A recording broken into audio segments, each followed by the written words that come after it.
ಅಜಿತ್, ಇನ್ನು 4 ದಿನ ಮಾತ್ರ ಬಾಕಿ ಇರೋದು ಪ್ರಾಣ ಪ್ರತಿಷ್ಠಾಪನೆಗಾಗಿ. ಹಾಗಾಗಿ ಅಯೋಧ್ಯೆ ಯಾವ ರೀತಿಯಾಗಿ ಕಂಡು ಬರ್ತಾ ಇದೆ ಈಗ ಅಂತ? ಅಯೋಧ್ಯೆ ಹಬ್ಬದ ವಾತಾವರಣ. ನಾನು ನಿಂತ್ಕೊಂಡಿರೋದು ರಾಮ ಮಂದಿರಕ್ಕೆ ಸೇರುವಂಥ ಪ್ರಮುಖ ಅಯೋಧ್ಯೆಯ ಮುಖ್ಯ ರಸ್ತೆಯಲ್ಲಿ ನಾನು ನಿಂತ್ಕೊಂಡಿದ್ದೀನಿ. ಈ ರಸ್ತೆಯನ್ನು ಕೂಡ ರಾಮ ಮಂದಿರ ನಿರ್ಮಾಣದ ಜೊತೆಗೆ ಅಗಲೀಕರಣ ಮಾಡಲಾಗಿದೆ. ಹೊಸ ಸ್ಟ್ರೀಟ್ ಲೈಟ್ಗಳನ್ನು ನೀವು ನೋಡ್ತಾ ಇದ್ದೀರಿ. ಎಲ್ಲ ಅಂಗಡಿಗಳು ಮನೆಗಳನ್ನು ಅಂದರೆ ಏಕ ರೀತಿಯಲ್ಲಿ ಕಾಣುವ ರೀತಿಯಲ್ಲಿ ಬಣ್ಣ ಬಳೆಯಲಾಗಿದೆ. ಜೊತೆಗೆ ಅದರ ಮಾದರಿ ಕೂಡ ಒಂದೇ ರೀತಿಯಲ್ಲಿ ಇರುವಂತೆ ನೋಡಿಕೊಳ್ಳಲಾಗಿದೆ.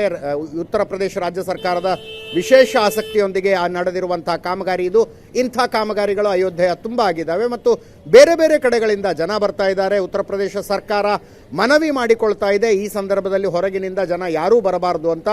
ಆದರೂ ಕೂಡ ಅಕ್ಕಪಕ್ಕದ ಜಿಲ್ಲೆಗಳ ಜನ ತುಂಬ ದೊಡ್ಡ ಸಂಖ್ಯೆಯಲ್ಲಿ ಬರ್ತಾ ಇರೋದನ್ನು ನಾವು ನೋಡ್ತಾ ಇದ್ದೀವಿ. ಪ್ರಗತಿ ಇಲ್ಲಿನ ಹೋಟೆಲ್ಗಳ ಮಾಲೀಕರಿಗೆ ಬಹಳ ಸ್ಟ್ರಿಕ್ಟ್ ಆದ ಕಂಡೀಷನನ್ನು ಡಿಸ್ಟ್ರಿಕ್ಟ್ ಅಡ್ಮಿನಿಸ್ಟ್ರೇಷನ್ ಅವರು ಹೇರಿದ್ದಾರೆ.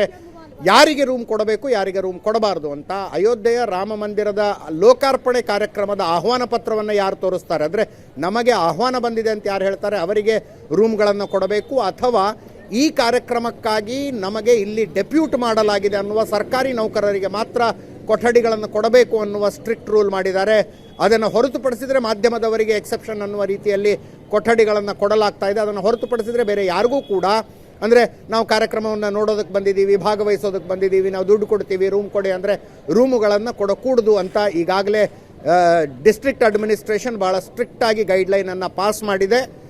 ಆ ಕಾರಣದಿಂದಾಗಿ ಅಂದರೆ ಹೊರಗಿನಿಂದ ಬಂದಂಥವರು ಇಲ್ಲಿ ರೂಮ್ಗಳನ್ನು ಬಾಡಿಗೆಗೆ ತಗೊಂಡು ಇರೋದಕ್ಕೆ ಆಗೋದಿಲ್ಲ ಕಾರ್ಯಕ್ರಮ ಮುಗಿಯುವ ತನಕ. ಆದರೆ ಭೇಟಿ ಕೊಟ್ಟು ಹೋಗುವವರ ಸಂಖ್ಯೆ ತುಂಬ ದೊಡ್ಡ ಮಟ್ಟದಲ್ಲಿದೆ. ಜನಜಂಗುಳಿಯನ್ನು ನೋಡ್ತಾ ಇದ್ದೀವಿ. ಇದು ಸಾಮಾನ್ಯದ ಜನಜಂಗುಳಿ, ಅಯೋಧ್ಯೆಯ ಏನು ಸ್ಥಳೀಯ ಜನಜಂಗುಳಿ ಇದಲ್ಲ. ಈ ಊರಿನ ಜನಸಂಖ್ಯೆ ಇರೋದೇ 1 ಲಕ್ಷ. ಆದರೂ ಕೂಡ ಇಷ್ಟು ದೊಡ್ಡ ಸಂಖ್ಯೆಯ ಜನರನ್ನು ನಾವು ನೋಡ್ತಾ ಇದ್ದೀವಿ. ಇವರೆಲ್ಲ ಹೊರಗಿನಿಂದ ಬಂದಂಥವರು. ರಾಮಲಲ್ಲಾ ಪ್ರತಿಷ್ಠಾಪನೆಗೊಳ್ಳುವ ಮುಂಚೆ, ಭವ್ಯ ರಾಮ ಮಂದಿರದ ಲೋಕಾರ್ಪಣೆಗಿಂತ ಮುಂಚೆ ಒಂದು ಸಲ ತಾತ್ಕಾಲಿಕ ಶೆಡ್ನಲ್ಲಿ ಇರುವ, ತಾತ್ಕಾಲಿಕ ಮಂದಿರದಲ್ಲಿ ಇರುವ ರಾಮಲಲ್ಲಾನ ದರ್ಶನ ಮಾಡಿಕೊಳ್ಳೋದಕ್ಕೆ ಬರ್ತಾ ಇರುವಂಥ ಜನ ಇವರು. ಪ್ರಗತಿ.